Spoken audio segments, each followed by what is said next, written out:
The Chicago Bears set history today. Problem is, it's not the right kind. Talk about all that and more. Normally I was going to wait. Normally I'd wait till tomorrow's show where we all together and we're going to break all of this down. But this is so bad.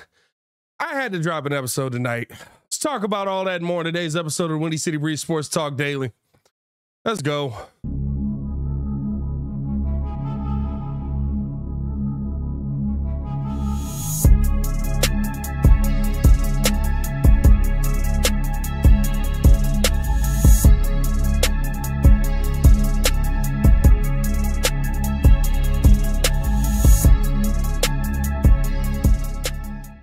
Now, if you are new to the channel, please like the video. Please subscribe to the page. You do talk Chicago sports daily on this channel. It's the only channel talking Chicago sports, how Chicago talk. So make sure that you get in tune with us, man. Listen, Bears set a really, really bad type of history today, as you can see from the score on the screen. I mean, 26-31. They had control of this game for pretty much the entire game, and they still found a way to lose. The greatest thing that sums this game up, stat from Doug Coletti over at ESPN 1000, our Bears statistics guru. He basically said this is the first time any team in regulation has lost a game with 3+ turnover margin and 40 minutes plus time of possession. Prior to that, teams were 48-0. 48-0.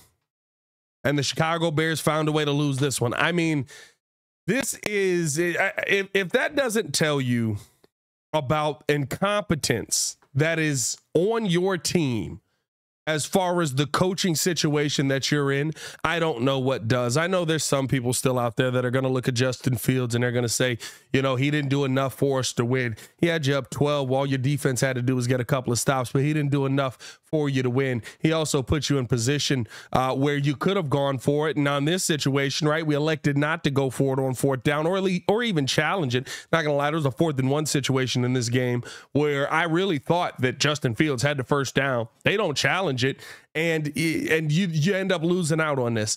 To me, when I look at this game, Justin Fields did everything I needed my quarterback to do in this game. And I look at the coaching staff, and I'm going to say this, the defense did as well until that last drive. And I talked with J-Mac about this over on the post-game show. I don't know what version of this Bears team they think they are or who they think they are, but this team is not a team that can take its foot off the gas and go out there and get a win confidently. And if Luke Getsy at this point doesn't understand that, if Matt Eberflus at this point doesn't understand that, that's why you're putting up statistics like this. That's why your team looks as bad as it does today. That's why you're sitting here talking about a loss when there was a 98% chance that you were going to be able to win this game, and you just continue to take your foot off the gas. My favorite quote from Matt Eberflus after this game is literally, they went down the field too fast on us. Well, gee, Matt, I wonder how they were able to do that. It's not like you were playing a shell defense, a prevent style defense that left the middle of the field wide open and allowed them to go down the field in basically 4 plays. And then you had 2 DBs on the outside that ended up falling asleep because you were playing such a whack style of defense. Now, it's still on them to do their job. And I'm going to tell you what, right now, the reason that all those teams laughed at Jalen Johnson when he talked about bringing that money to him and how much he wanted to get paid and why they should trade for him and stuff like that is because of days like today. I love Jalen Johnson. I love what he is as a PBU guy. I love all of the advanced analytics that people bring up for him, but he is not a guy you have on your team who puts a game away for you. Who puts a game away for you. Yeah, I said it the right way. I don't know why it felt like it came out wrong. When I look at this team as a whole today, I saw a team that looked exactly like the team that I hoped it would. And then in the last 4 minutes of the fourth quarter, turn into a team that needed to turn it back on and didn't have the ability to. And the fact that the coaches turned it off after watching the Commanders game, after watching the Denver game, after watching, I mean, how many games do I have to name where the Chicago Bears are in a position to win the game and you take your foot off of the gas? Like you're the Kansas City Chiefs and offense just spews out of you every time you step on the field. I was in utter disbelief today that they let this team back in, leading 12 with 4 minutes and change to go, leading by 12, and you let them back in the game. The players have some culpability as well. I'm not taking blame off of the players. Listen, you got to go out there and make stops. My linebackers, who played excellent for most of the game, all of a sudden couldn't find a way to get a stop. Tremaine Edmonds all of a sudden forgot how to tackle as Jahmyr Gibbs caught that pass and turned it into some big yardage downfield. I mean, like, I look at the players and I say what they did at the end of that game is inexcusable.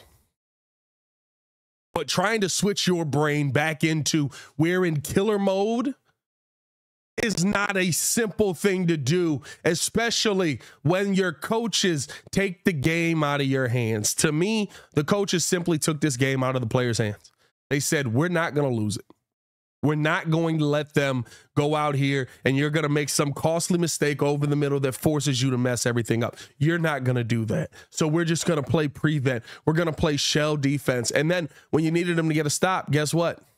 They already had their brains switched off. They already had the I'm sorry. They already had their they were already in the prevent mode. This is not a team that's good enough to just say, yep, we're back on. We're killers again. And if you don't realize that by week 11 of this season, you are incompetent. And I don't even understand the mindset on that. Do enough not to lose. That's a loser's mentality. And literally almost every time it ends up costing you a game. How often do we talk about a team that's like, well, they did enough not to lose and they won? Usually we go, they tried to do enough not to lose and they ended up losing the game. And that to me tells me why there needs to be a coaching change here, because the mindset here is not put our foot on their throat and crush them. The mindset here is do enough to get us to the next play. Do enough to get us to the next game, to get us through this season. Do enough, and that'll be good enough. If that's the mindset of your coaches, you have the wrong coaches. And after 11 weeks, heck, after multiple seasons, you have the wrong coaches. That's clear as day to me. And I believe that it's clear as day to Ryan Poles. I do believe that it's clear as day to Kevin Warren at a minimum. And I fully expect them to be looking to make a change. I'm not going to lie to you. There's no way I'd have left Michigan without stopping by Harbaugh's house. There's no chance. He's suspended anyway. I would have left Matt Eberflus at Ford Field, drove the bus myself to go over to Jim's house, got out and been like, hey, you think you can coach these guys? There's talent on this team, ladies and gentlemen. There are players on this team that are good. This is not the Bears of last year where they were just abysmal, where they were a dog water team. This is not that team. There's talented players here. And you saw as Justin Fields returned to the field, he's one of them. In 3 of his last 4 games played, he's given you opportunities to win. And we've talked in every one of these games about taking your foot off the gas. You got lucky in one of them. You got lucky in one of them. We've talked in every single game about taking your foot off the gas. And guess what? It's bit you in the butt yet again. It's bit you in the butt all season. And if Luke Getsy can't figure that out, he shouldn't be the one calling plays. Justin Fields threw 1 pass in the 4th quarter. Not completed 1 pass. Not like he was struggling to throw the football in the 4th. He threw 1 pass. The 1 pass was the throw to Tyler Scott, which, by the love of God, why do you stop running? He basically did I got to track it now, right? Like, horrible. But a rookie mistake. I can deal with that. He's going to get better. I hope. At a minimum, he's on the field. I can deal with that. I can deal with rookies making mistakes. That's what rookies do. You know what I'm still trying to figure out? Why is Tyler Scott the one in that position and not Darnell Mooney? That's what I'm trying to figure out. Bad. A historic loss by the Chicago Bears today. A historic loss. And I look at coaching and I say, you made too many decisions that finally bit your team in the butt. You scored 16 points unanswered and managed to lose the game. 16 unanswered points in the second half, and you managed to lose the game in 4 minutes. And the passive mindset, like, come on.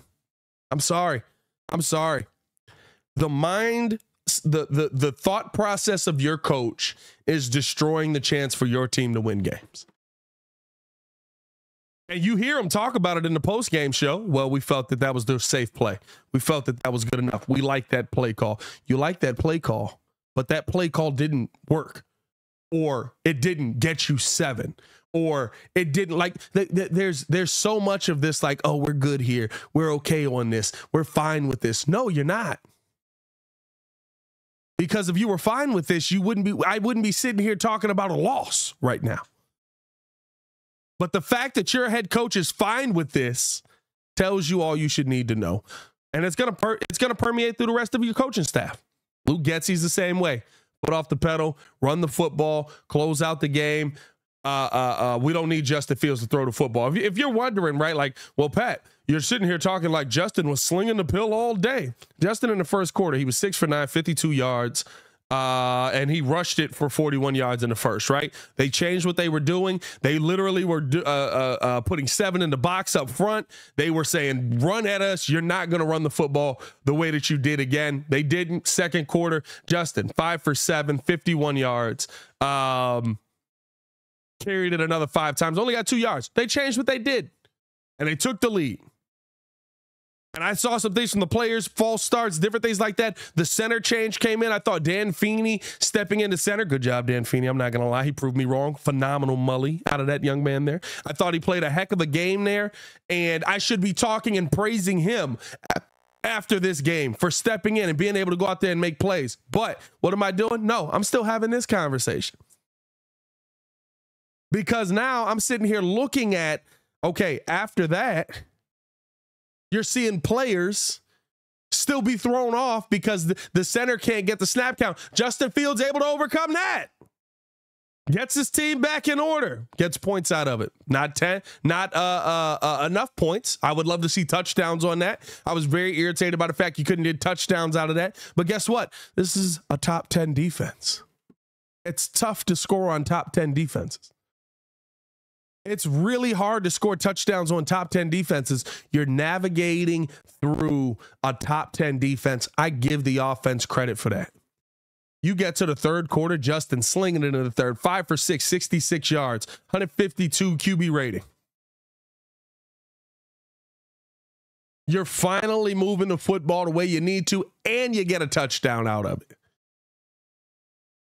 And you don't throw the football again.